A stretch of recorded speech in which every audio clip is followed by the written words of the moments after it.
Hi guys, how are you? I thought I'd get on here really quick like I usually do. Again, and this isn't a formal put together, I just kind of put it out there for you, with sort of like a journal entry and check in and see what's going on and what's going on with you, and praying for the flood victims and the people impacted by the floods in Texas. It's horrible. If you get a chance, check out some of that. And pretty bad what's going on with some of the weather. It's been very, very hot here in the 90s. I don't have any air conditioning or a fan, but it's pretty hot and the burning continues. You know, we don't burn crosses anymore. This is what we're doing to people. I'll just put that out there because this is going to be a tough video. So if you're a little sensitive with these issues, please, switch off with this. But, I'm feeling pretty bad because, coming to terms with a lot of this stuff is pretty repugnant. To be married to a man for 20 years and then find out pretty much he's a racist and extremist. And certainly my mother and certainly my ex-best friend. So it's been very, very, very difficult to deal with. And I'm very ashamed that it's only now I've come to terms with some of this stuff. I was in shock for 5 years.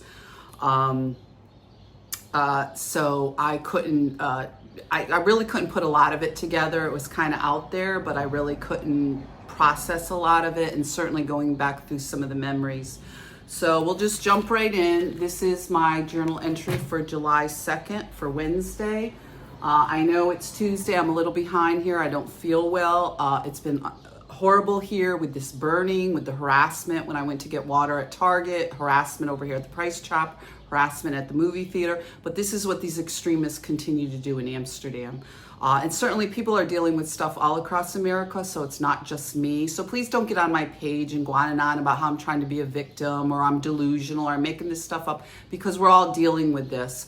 Not only with some of this stuff with child abuse and sexual predation, certainly with myself, children can't give consent. We'll go on to talk about when I was 14 and we moved to Fort Johnson. But certainly with coming to terms with some of this, with the sexual violence and some of this other stuff that we all are kind of caught up in, with finding out about our friends or our relatives or people that we loved and cared about, we find out are pretty extremists at this point. And these people have been doing this stuff secretly. I didn't know my own family was involved with this filth. Certainly it makes sense now, looking back through the years and going through memories and having to process a lot of this stuff now. I'm just sickened by it. I can remember my aunt and my grandmother never even coming to visit me here in Albany when I graduated from Albany State. And only recently that I saw my aunt's, my grandmother's sister, her obituary. She went to Albany State. Yeah, they didn't even come. They caused so much problems. People in my community, they destroyed my graduation party. There was just ongoing harassment. And it was very hurtful. I didn't even graduate in the summer because I was kind of ashamed. Certainly I only took basket weaving, but still going to college was one of the best things I ever did for myself. The whole, what'd you take up basket weaving for? But, I went to art school. But anyway, I find out that she went to Albany State. She became a teacher. Her husband was a principal here in Schenectady, and it was constant abuse from these people, either shunning me. They ended up being right in the backyard at a trailer park in my where my lake home was, and they've repeatedly caused problems. I really didn't know. They kind of shunned me when I was a child, and all these years later I find out, women aren't supposed to be educated, certainly women like me. So what I wrote here, I will start on this Wednesday, that I started the radical empathy. They did a show on PBS, I'll link it below, about telling stories, the power of personal stories, and it transcends boundaries, stepping out of yourself, and not trying to win an argument, but it changes people's lives just to put yourself in their shoes. And not trying to be political, just this radical empathy. So I was starting to write about looking back on memories growing up or my marriage and seeing how what I thought was a group of friends sharing memories wasn't that at all. And certainly with my family, and certainly with my half family too. So I've been surrounded by these types of people. But I didn't really know what was, tying a lot of this stuff together. Certainly throughout my high school years, Certainly in Fort Johnson, when I was going to the ice skating rink and I was, trying to make friends and be part of this group, there was always something, what it was. What was it? Realizing today so much of it makes sense about things that were said and inferred and discussed with more overt bullying. So what you thought was memory with friends wasn't that at all. There was this outward appearance of the memory, but something far more sinister was going on. And this is what I continue to write. You weren't really sharing memories with friends, but you were rather an object. And what does that mean? And we'll get into more of that. My mother's mother supported her with everything.